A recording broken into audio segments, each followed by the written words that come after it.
Okay, so this week's podcast, if you can't tell already, I'm sick. He's sick. Oh, I'm horribly sick. We're both really horribly sick after our trip to Disney with your family. Yeah, so just as an FYI, if there's coughing or sneezing, we are really sorry. We wanted to make sure that we did not miss a day, but here we are. Yep. So I'm Shay.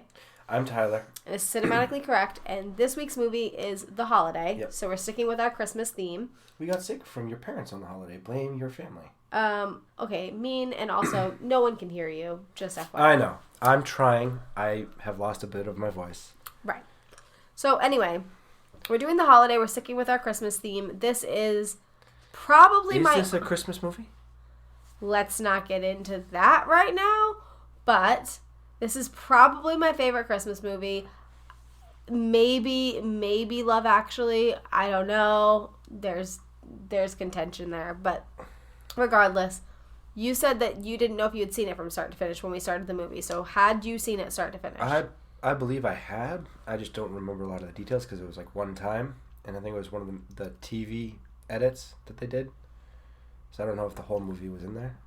I'm really, really sad that that's the case. I've seen this movie about 15 to 20 times. Yeah. So should I do the brief synopsis, or do you want to try a brief? By all means, save me the talking. Okay, so it's funny because I don't have a voice either, but sure. So basically this movie is about two women who live very separate lives. One lives in LA, one lives in England. The one in England is Kate Winslet. Her name is Iris, and she is basically in love with this guy who is never going to love her back. She finds out... Jasper Bloom. She finds out that he is getting engaged to be married, and she basically needs to run away. On the other side, in LA, is Cameron Diaz. She plays Amanda Woods, and she breaks up with her boyfriend after finding out that he's cheated on her, and she also decides she needs to get away. So the two women list their houses on Home Exchange, and they exchange houses, and basically it's what ensues when they exchange houses. They both find love, and everything is wonderful in the world. Which is never resolved, but we'll get to that. Right. But this is a romantic comedy, and, so all things are sunshine and rainbows. So, first off, House Exchange is actually a real thing, apparently. The actual website is a real website, which I have gone on and ogled the wonderful homes that are available on there. Oh, it's dumb. Like, we'll never get someone to take this house comparatively to some of those houses, like... I mean, so was reading some of the descriptions on some of, like, what they were looking for, like, and some of it's, like, want small home, like, not large enough for a family, like, things like that. And I'm like, hey, I got you covered. But this is not the first time that Home Exchange has been promoted on a movie, though. Really? Yeah, so there's another movie. Sorry, this is later in my notes, but here we are. So, called A Couch in New York. And I watched the trailer. No to that movie, because they don't just exchange houses, but they basically exchange lives to the point where when they exchange lives, a guy and a girl exchange the houses.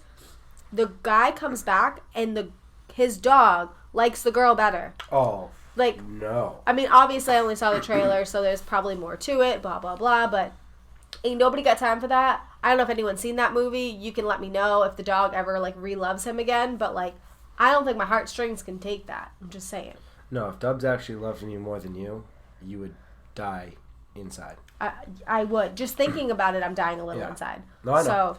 She is one of those people that is, I would say, not borderline, just full-on obsessed with her dog. I am. So, but anyway, the point was, Home Exchange is very real. I really thought it was more like an Airbnb type situation, like before Airbnb existed, obviously, because it's 2006. But like something like that. But it's just an actual thing you can do, apparently. Yeah, it says on the Home Exchange website when I was on it, like, would you like to swap cars? Yes or no? Like, what? What? And a lot of them say, would like a long-term engagement only. So, like, months at a time rather than just, like, weeks. Like, who be out there being like, I just want to go to England for a month. It's cool. Like, what? I mean, I would love that. I would too, but I don't think my boss would. Well, no, probably not. You'd have to quit your job. Craziness. And I'd have to use all of my vacation for one trip. Exactly. But anyway, so that's a real thing in case anyone was wondering. I would love the spontaneity of it. The fact that they were like let's get on a plane same day, tomorrow. Yeah, tomorrow? Yeah. Basically. Can I just say that Kate Winslet definitely won the House Exchange? Yeah, she did. But I would like to not say, even close. Okay, so I will give you 100% that she won the house exchange, although her house is adorable. But can we just say that based on the two situations that happened, who deserved to win the house exchange? She did. Yeah. I mean, so we didn't really talk about this, but it happened before the house exchange part. But she'd been led along for years at this point. Yeah, so Jasper Bloom was literally the devil incarnate. He is a narcissistic, horrible man. Yeah, so they basically they paint it in a weird way. They kind of say that he's an ex, but I get the impression that ex is a loose term because she thinks it that way. He thinks it is, the girl I hooked up with. Because she says something to the effect of somebody asked her, did he ever say I love you? And she said yes 3, almost 4 times. And when I questioned him on that, he said it must have been an answer to a question. Something to that effect was what she said. So that gave me the impression that, like a lot of girls, she was in a situation where he was saying all the right things, doing all the nice stuff, blah, blah, blah, but he wasn't committing to her. And then when he finally decided to not commit to her, she decided it was a breakup. Right. It seems like he's been leading her on for years. Obviously, he continues to lead her on. Yeah, he shows up in Los Angeles. You're jumping ahead, but yes. So he is literally horrible. On Cameron Diaz's side, her boyfriend's an idiot, and he cheated on her, but, I mean... She stopped having sex with him and was always working and emotionally distant. We are not blaming the victim here. I'm not saying that I blame Cameron Diaz, but she does have some responsibility for his behavior if he is not emotionally satisfied because she's just not there anymore. Like, that's not what he signed up for. Ew to that. You cannot excuse cheating because you are not emotionally satisfied. I'm not saying I'm excusing cheating. What he should have done is broken up with her and then lived his life differently. Fair, that's fine. But he is fully responsible for cheating on her. No, I will agree to that. There's nothing she could have done that required that as a result. No. I would just say that he should have broken up with her a while ago and saved themselves both the time and energy. That's fair. But don't say that she's partly to blame. Get that notion out of your head. Nah. Anyways, moving on. So when they switch lives, Iris is thrilled. Like, she's like, yes, I have. Yes, mate. Yeah, so now he's making... If anybody doesn't know who he's referencing, Lad Baby is like our favorite YouTube couple or Facebook couple. I don't really know what you call them. They do videos on Facebook. Social media presence. Right. So, anyways, they're doing a charity song right now called "We Built the City" on sausage rolls. On sausage rolls. Why did I say it like that? I have no idea. I have no idea That's either. The worst English accent I have ever heard. I think the cough drop got in my mouth. But anyway, excuses. Your cough drop was always in your mouth for this entire podcast. Anyways, they are giving all proceeds to charity, and they want to be number 1 on the charts Friday. Anyway, I don't know why that came up in this podcast, but since it did, I had to plug them. So anyway, here we are. So going back to the situations, Iris is really happy. There's blackout curtains. There's crazy Oh God, I would love blackout curtains. Oh, they were wonderful. But there was a great DVD setup. There was a pool. There was all these things. And Cameron Diaz is... Nice sunny weather compared to rainy England. Right. And Cameron Diaz, on her end, is a little disappointed. There's not as much to do. She's really bored, and she obviously doesn't know how to relax. Girl, I can relate. But, so... No, that's... Cameron Diaz is basically you. Personally. See, I don't know. So this movie came out in 2006. I graduated high school in 2006. I don't think I watched it right away. It was a few years. I saw it when it was on DVD. Mm-hmm. And I really related to this movie. But I always related to Iris. Like, I understood. Relate to the being led along. Yes. And that part of it, because it's a fairly common thing. It's a common thing for girls to go through. And I related to her. I related to how she felt and how the whole, not being the leading lady of your own story, totally got it. But now that I'm older... Personality-wise, you're definitely Cameron Diaz. Right. Now that I'm older, I totally understand the whole working too hard, not knowing how to calm down, not knowing how to relax, not knowing how to enjoy, playtime along with work. I get it. I totally get it. But anyway, so first I wanted to ask you is what you thought of the men that arrive in the life of these two women. I mean, there are definitely improvements over the previous men. Well, that doesn't take much. So... Well, the bar is not high. But Jude Law is basically too perfect it hurts in this movie. Like, it's like, okay, we get it. You have the accent. You have the poise. Stop it already. Yeah, he is... How much can one person be gifted? Yeah, he's the fairy tale man in this movie. Right. And then, so he's Cameron Diaz's love interest in this movie, and he's also Iris's brother. Right, because she forgot her brother when they were setting up the transaction, because Cameron Diaz asked about if there are any men, and she said no. Okay, I don't think it's forgot her brother. I wouldn't say that my brother is a man either, like when it comes to like a love interest. He is a man, but it's just that's a weird thing to say. Yeah. That'd be like a guy saying to you, hey, they're in chicks to hook up with, and you're like, yeah, my sisters. Like, that would be weird. Like, please don't do that. Never. Pretty sure they would not be happy. No, I'd probably beat the person in the face with a baseball bat for asking that question.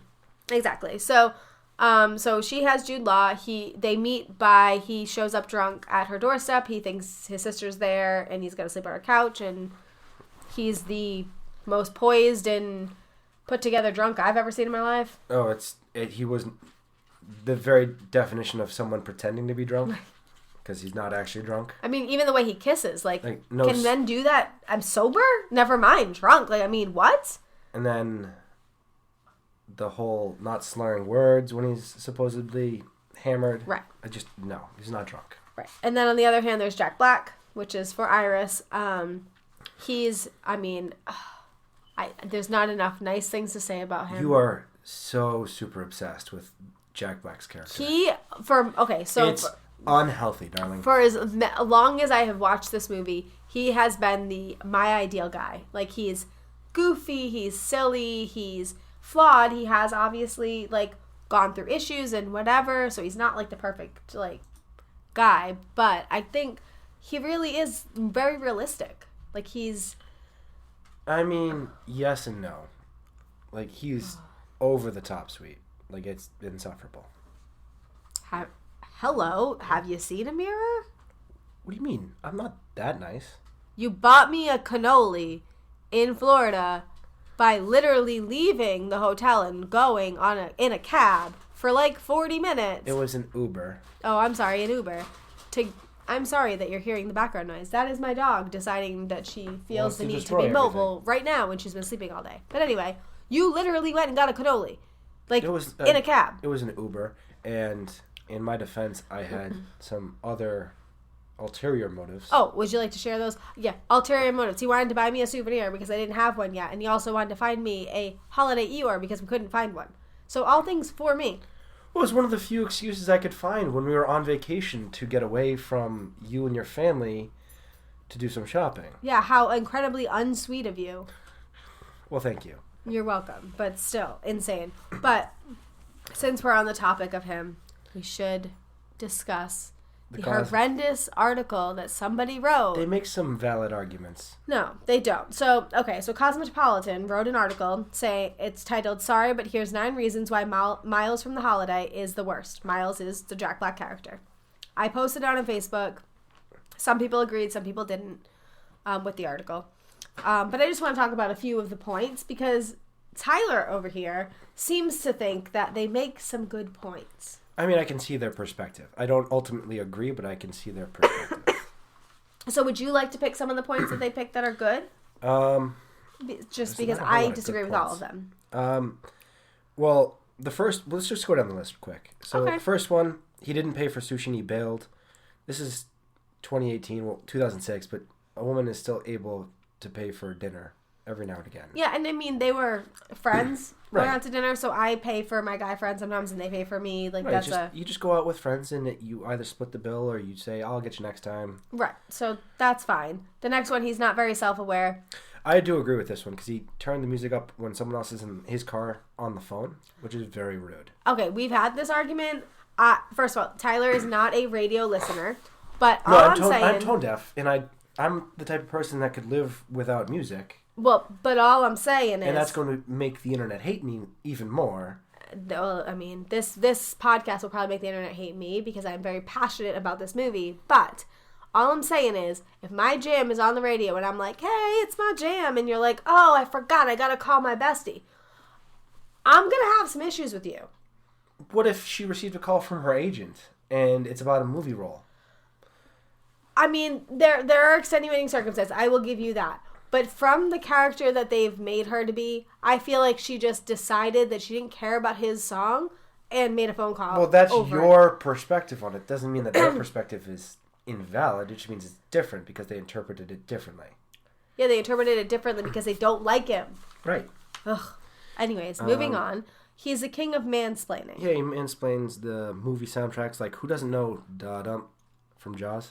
And I don't really know how him doing the songs to the movie soundtracks was mansplaining. I really don't.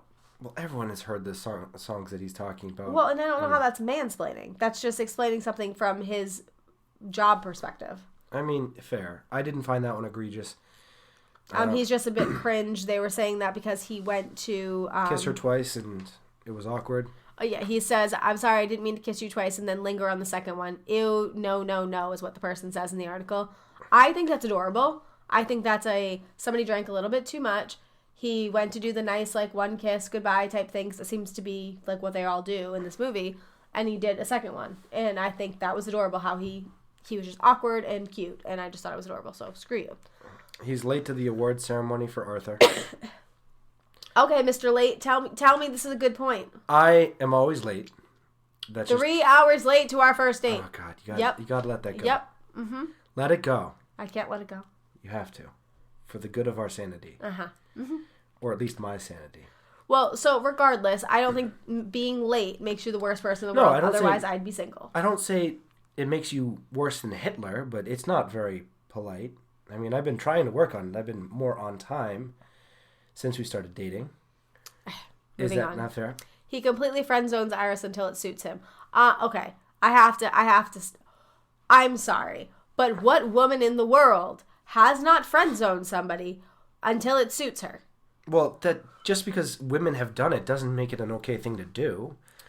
It's we can't all I killed do this it. person, but this guy killed a person, so it's no big deal. No, but we can't all women. We all do it, so we can't all do it. And then when a guy does it in a movie, be like, "Oh, he's the worst person in the world." No, get out of here it's with your high horse. It's not a nice thing to do. It's not a nice thing to do. It's not a nice thing to do. It just makes you it makes the women who wrote the article hypocrites. But I also don't think that he did that. I think that he was in a relationship and he made a female friend, and then when the relationship ended, he had started developing feelings for Iris. I mean, we have to remember this is a span of 9 days. He's not friend zoning her. He doesn't know her. I mean, that is fair. The time frame is very, very fast and abrupt. Yes. Iris's whole storyline is about discovering her independence and worth, and yet Miles worms his way in there anyway. That's fair, but also... Yeah, that's definitely fair. Her whole character arc is supposed to be about finding out who she is after committing herself to a one-sided relationship. And that story has merit of its own. But he has the same arc, pretty much, is finding out who he is outside of his relationship with Banana Maggie. over there. I don't know what her name is. Maggie. Yeah, her.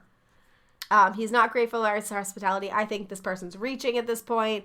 Well, he says after she explains her trauma, you need this more than I do, and hands her the drink that she poured him. Right. So, get out of here, Cosmopolitan. I mean, he is hanging out with a complete stranger on Christmas because both of them are alone. Right. So, but yeah, exactly. That's no different than just having no one to talk to and meeting at a bar randomly. Right. And then the last one is the boob graze. The boob graze. Now, while cringeworthy, we have to say, according to IMDb trivia, it is a true story that Jack Black boob grazed Nancy Meyer, who is the director of this movie, and he was awkward about it, apparently, and she thought it was so funny that she wrote it into the script. I mean, that's fair, but it still is not a comfortable scene. But also funny and endearing, and honestly, he is my... You're looking at it having already made up your mind about Jack Black's character.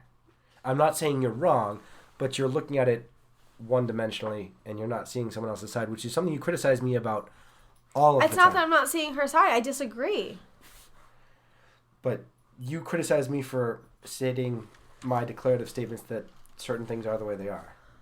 You cannot not like Jack Black. I refuse. He's wonderful. You can't like Nazis. Agreed. But he is the embodiment of everything I've ever wanted in life. You still can't like Nazis. Agreed. I didn't say you can. But anyways, so the other character we haven't talked about yet is Arthur Abbott. Now, awesome. Favorite character from this whole movie, by far. Adorable man. He was played by... Eli Wallach? Right. He died at 98 years old in 2014. He was the actor himself was a legend in and of himself. Very prolific. He was in a lot of movies. My favorites from the movies that he was in are The Good, the Bad, and the Ugly, The Magnificent Seven. Both of those are Westerns. I don't know why, they just are. Right. He played alongside Marilyn Monroe in some movie. Right. I don't know what it was, but I think he was also in Genghis Khan with John Wayne. Right. So an amazing guy. The last movie he ever did was The Train, and it happened to be shown at the Rhode Island Film Festival, which was kind of cool. We're going to have to go track down that video. If it's a short video, we can just watch it. If it's a full movie, we might have to add it to the podcast. Right. But anyway, so he was a great character. Basically, he was the next door neighbor to Amanda Woods, but Iris was staying there. She ended up helping him. Befriending him and helping him to eventually go to an award show that they were having for him. Right. And it was adorable and sweet, and I loved every second of it. But there was a part in it that inspired a Tyler History Minute. So yes. You want to... Tyler History Minute. There's a scene where he's getting ready for the awards ceremony, and they're putting on a suit, and I think Jack Black says, Hugo Boss makes a hell of a suit or something? He says it. Oh. She comes to the door. She's all dressed up and looks nice, and he says something about her looking nice, and she goes, well, you dress up well, and he says, Hugo Boss makes hell of a suit. Now for the Tyler History Minute part of it. Hugo Boss made the uniforms for the Nazis. I think the SS with the skulls on them. That's crazy. I mean, Hugo Boss is still really, really well known. Yes. Somehow he survived the whole being a Nazi thing. I don't know how you do that. No, was he Adolf a Nazi? Hitler? Or he designed the uniforms. He designed the uniforms. I mean, to be fair, I think Henry Ford was also a bit of a Nazi, and people don't hold that a whole lot against him. Who? Henry Ford, the guy who founded Ford Motor. Interesting. I didn't know any of this. Yeah, so not great company to keep. Oh. I just saw a joke recently on a website. I have a good percentage of my friends that are Nazis. 0%. That's a good percentage. You've been saying that all week. I know. It's a great line. Yeah. Well, so great History Minute. Yes. A little bit to add to it that we just learned right before we did the podcast was that... you were going to talk about the Santa Ana winds? No, but I wanted to add to your History Minute first. Okay. The guy who played Arthur Abbott, his last movie, The Train, he actually played a Holocaust survivor. Right. So it's a tie-in to the Nazis and this movie. Right. I just thought it was kind of interesting that they all kind of wrapped together. So another History Minute, we're going to talk about Santa Ana winds. And Santa Ana, for those of you who don't know, was the Mexican general in charge of the Alamo debacle. Right. Remember the Alamo? Is that a question, or are you saying... Well, that's what people started to say after. Remember the Alamo. Right. So I don't know much about the Santa Ana winds. I actually heard of it first on a show that I watch a lot, Crazy Ex-Girlfriend. There is a video, a music, a whole song behind it. Probably be posted in the group. Likely going to happen. But basically what they say, what the myth is that the winds make you crazy and irritable and make your sinuses and allergies go up, which make you do crazy things. Right. So having the Santa Ana winds here kind of makes me think that they're kind of excusing some of the quickness of things that happen. Well, not here. We're in Rhode Island, but in California. In California. So, I don't know, but one of the big lines that people say is the holiday is known for is the "Don't blow away" that Jack Black says to Kate, and Kate then says back to him later in the movie. So there are a couple things like cliches about that. There's the you at some point said all men are assholes because of Jasper's character. I said that? I mean, really? Me? Yes, you did. Wow, shocking. And I wanted to point out that you're missing out on your favorite character from this movie when you say that, because not all men are assholes if Jack Black is an asshole. Okay, most men. There's also a song called "Let's Generalize About Men." So, if you... No, it's not do that. Oh, okay. I was going to sing, but okay. Also, I want to get to the bottom of this. Is this a Christmas movie? Oh, boy. Here we go. I Okay. need to know. Is it a Christmas movie? It is a Christmas movie. Why? First of all, the soundtrack. Where's Santa? There doesn't have to be a Santa. But let's look at this. The soundtrack. How many Christmas songs did you hear in this movie? It's set during Christmas time. Of course, they're going to be playing Christmas songs. It's That does not make it a Christmas movie. It's set during what? I'm sorry. The winter season. Christmas time. You said Christmas time. When Cameron Diaz goes to the grocery store, how is that grocery store decorated? Because it's Christmas time. Exactly. That It's does not Christmas make time. it a Christmas movie. Okay, Mr. Die Hard's Christmas movie. Okay, if you want to go by that logic, neither of them is a Christmas movie. This is a Christmas. It is called The Holiday. Yes, it's not called The Christmas. No, it's called The Holiday because it's from during the holidays, both Christmas and New Year's. And Hanukkah. But they don't. Do. No, you're right. Actually, they do celebrate it with Arthur Abbott. So Right. all of the holidays are included. Except for Kwanzaa. Kwanzaa gets screwed. I have nothing to say to that. Well, I'm right. I don't even know how you celebrate Kwanzaa, and it's not a mean thing. I just don't. Well, yes, it's a lack of ignorance. So if someone wants to explain to us Kwanzaa, we would actually like to know. I actually said I wanted to know. Because we hate feeling so ignorant about the whole... But anyways, let's get off of this uncomfortable topic and move on to, yes, it is a Christmas movie. Come at me, bro. Well, then, Die Hard's a Christmas movie. I have never said Die Hard's not a Christmas movie. All I'm saying is if you are going to take Die Hard and you're going to die on that cross, I didn't then say The I was going to die. Holiday is a Christmas movie. I didn't You say I was cannot going to have it both stand ways. by that statement. But it's either they both are or neither are. You can't have your cake and eat it too. I'll give you Die Hard. I don't really like Die Hard that much, so it doesn't matter to me, regardless. So, listeners, define a Christmas movie and give us your top Christmas movies. Right. Oh, in that vein, before we move on to Audience Ask, even though I know we're getting close, I wanted you to rate the Nancy Meyer movies. I've seen like one of them. Well, too bad. You're going to try anyway. So I've rated them. Holiday. Yes. The Holiday, Parent Trap, It's Complicated, What Women Want, Something's Gotta Give, and then the one I haven't seen, The Intern. It's only at the bottom because I haven't seen it, so don't come for me. So I would say that The Parent Trap has to be number one. It just does. Do you even know who's in The Parent Trap? John Wayne, isn't he? I don't remember. Is it the original? No, I'm just going to... Go on. I don't remember who the father is, but The Parent Trap is definitely number one. I've honestly only ever seen The Holiday, so that'll be number two. You've never seen any of the others? I don't think so. Well, I have seen What Women Want, but it's not good. It's Complicated as Meryl Streep. I've never seen it. It's also Alec Baldwin. Fantastic. All right, guys. What Nancy Meyer movie do we need to make him watch next? No. He hasn't seen any of them. And she is the queen of rom-coms. No. I can't. Now, there was another podcast called The Unlucky Ones, who I listened to a little bit of their episode on The Holiday in preparation for this. And they had an interesting question that I wanted to pose to you right before we do Audience Asks. Okay. So they said that it was very odd that Jack Black was able to get all the girl he got, mostly Maggie and Kate Winslet, because he's Jack Black and he's not known to be like the suave guy. Right. And they compared it to Michael Cera getting the girls in Scott Pilgrim vs. the World. And which they also wanted makes to say, no goddamn sense. Makes zero sense. Right, so their debate was, which one's crazier? Jack Black accomplishing what he did or Michael Cera accomplishing what he did? I thought this was interesting for you because I know your hatred for Michael Cera, so I figured.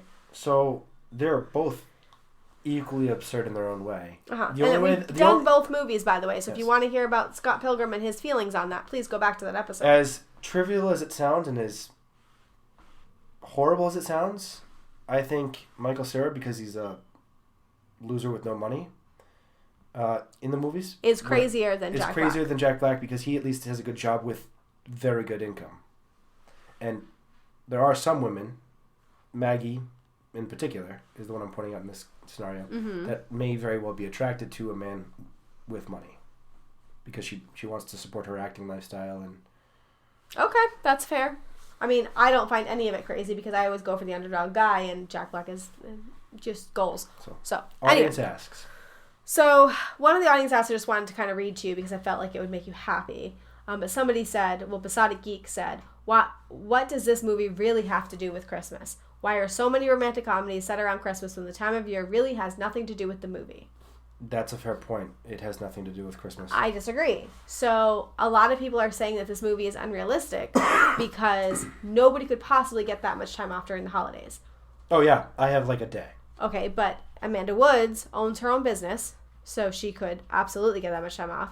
And Iris is writing a newspaper. Now, I am off from... I started being off this past Monday, and I will not go back to work until January 2nd. Well, to be fair, Iris can also write for the paper. There is such a thing as email. Right. But I think that the holiday is relevant because I know every year I end up off for about 2 weeks around the holidays. So because... Yes, you have the perfect schedule for your job. But I'm saying other people probably have very similar situations. I know a lot of people I work with, too, are taking off during the time. Right. So I think it is relevant that it is the holiday season because it's much easier to get that time out of work to do these things. All right. I suppose that's fair. I have one question for you. Okay. I love before questions. We begin Audience Asks. Well, we kind of already began Audience Asks. But... Okay. Well, so that's fair. What do you think about the gigantic loose end at the end of this movie? Where they are... Can we end with that? Can we end with it? We'll come back to that. Next Audience Asks. Okay. So I'm going to do...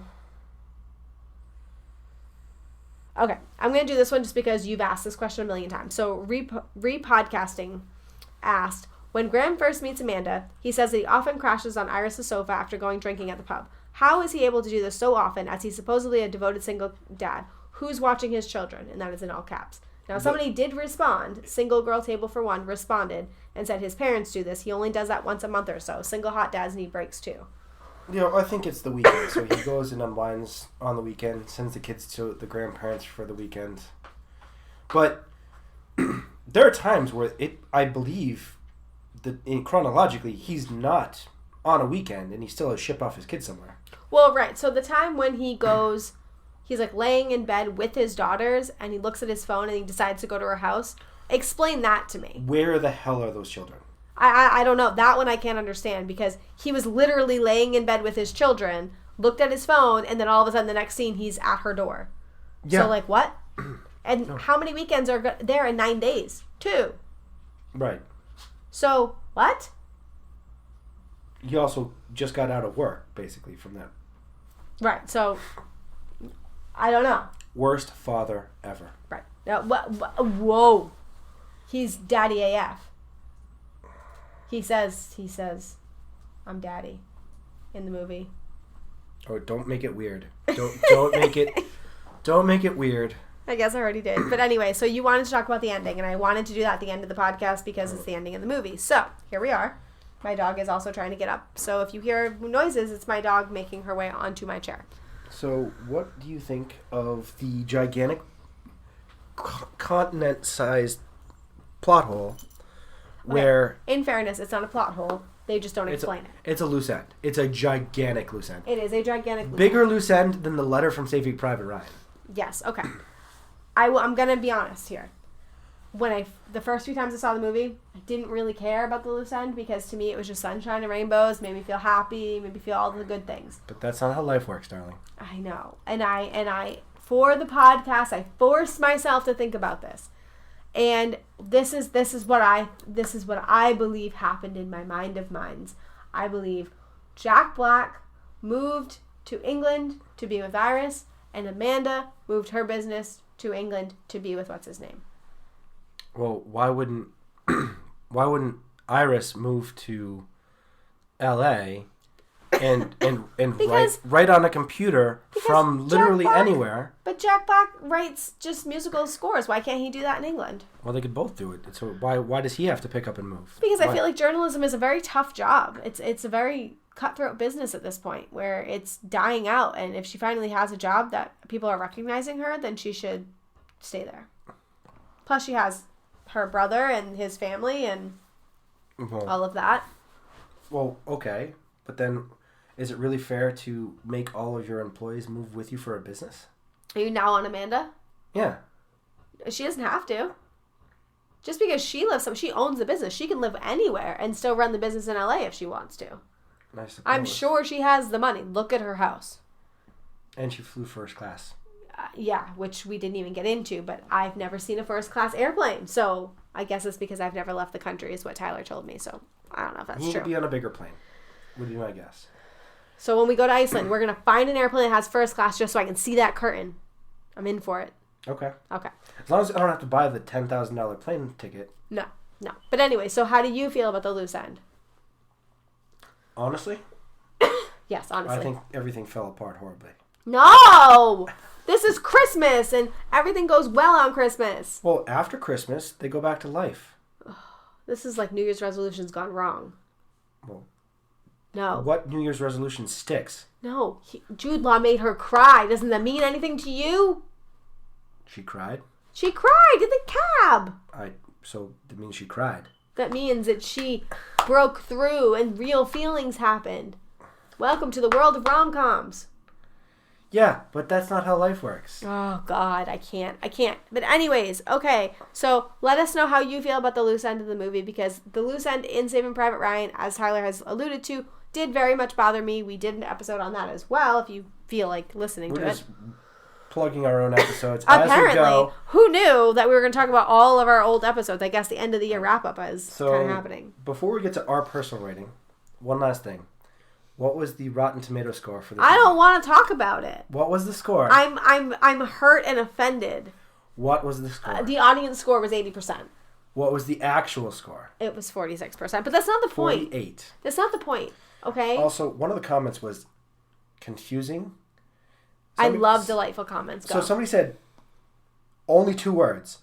Patronizing antimatter. What in the unholy hell does that actually mean? What? I don't know. Isn't antimatter like a scientific thing? Yes, it's the opposite of matter. But what does that have to do with this movie? That I don't know. He just said patronizing antimatter. I'm assuming in some ploy to sound smarter than he actually is, because it doesn't make any damn sense. And what part of the movie was patronizing? I don't know. Guys, if you wanna explain that to us, patronizing antimatter. How does that relate to the holiday? We would love to know your thoughts. Send them to us. All right. So your rating. Oh, 9.5. I'll give it a 7.75. Just if anyone was curious as to what we're doing, the dog and I are both glaring at him evilly. It's higher than Big Trouble. It's higher than Dark Crystal. It better be. I can't. It's not as good as some of the other movies we've seen. I can't with you. But anyways, so this is actually the last movie you guys will hear from us before Christmas. We are doing one more Christmas movie, but it will come out the day after Christmas, I believe. Yes, the 26th. Right. Which is next Wednesday. So I did want to say Merry Christmas to everybody, or Happy Holidays, and Merry happy Christmas, whatever happy it holidays. is you celebrate. I don't know. Festivus for the rest of us. Kwanzaa. Happy Kwanzaa. Right. Happy All of Hanukkah. those things. Now, we'll say Happy New Year at the next episode because we are doing them. I noticed a lot of podcasts are taking time off. We're not, even though we have no voices. I don't know what we're doing with our lives. But one thing people have told me is that we're not telling you guys where you can find us. A few people have messaged me saying if they knew where to find us, maybe they would actually reach out to us. So we are on every form of social media that I can think of. Twitter, Facebook. Instagram. Sure. I don't use them at all. And in Facebook, we have a group and a page. The group is where we do a lot of like exclusive content. So we're there. Tuesdays is Tyler's Trivia Tuesday. Saturdays is Shout Out Saturday, where we do basically whatever you guys ask us to do. And we do try. Except sing Freebird. Yes, last week on our live video, a lot of people were asking us to sing Freebird. That did not happen. No, because ain't nobody listening to that ever. Under any circumstances. Nobody wants to hear him sing, so please No. don't ask that. But anyway, so we do try to post there more often as well, so you'll see us throughout the week. If you don't see us there, Twitter is at CinematicallyC, as well as Instagram is also at CinematicallyC. We have Gmail if you feel like emailing us. I don't know if people do that anymore, but some people do email us. How dare you? Yes, we have gotten emails before. I personally don't generally write emails out, but it's cinematicallycorrect@gmail.com if you would like to do that. But our Facebook group is the best place to find us. Cinematically Correct's listener group on Facebook. It's public. You should be able to find it very easily. Or Twitter. She's always on Twitter. I'm always on Twitter, and we do a lot of polls on Twitter. But anyway, I just wanted to make sure you guys knew that. So I wanted to say thank you to Jake at Athos Music for our intro and outro music. How dare you? Next week's movie. Oh, Right. Wow. Well, at least I gave my thank yous, so now I don't have to. But anyway, next week's movie is Tyler's pick, and he's very happy about this. The wonderful Christmas story, It's a Wonderful Life. Yeah, now this will be the day after Christmas, but I still feel like it's very appropriate. You still are not sure if you've ever seen this movie, It's a Wonderful Life. I don't know. Attack her for this travesty. This is one of the things that I had to put it on the list for Christmas movies because it was just the greatest Christmas movie of all time. Fight me in real life. Yeah. So I don't know if I've seen it. I may have. We will record it before Christmas because it's just appropriate to watch before Christmas, and we will. Watch it probably this weekend and then record this weekend. Yes, more than likely. So we're looking forward to that. But anyways, happy holidays. And again, thanks to Jake and Athos Music for our intro and outro. Right. And please come find us, talk to us, let us know what you thought. We've asked you a lot of questions this episode because apparently I don't even know. We had a lot of questions about this movie. But I hope you guys enjoyed it, and we will see you after Christmas.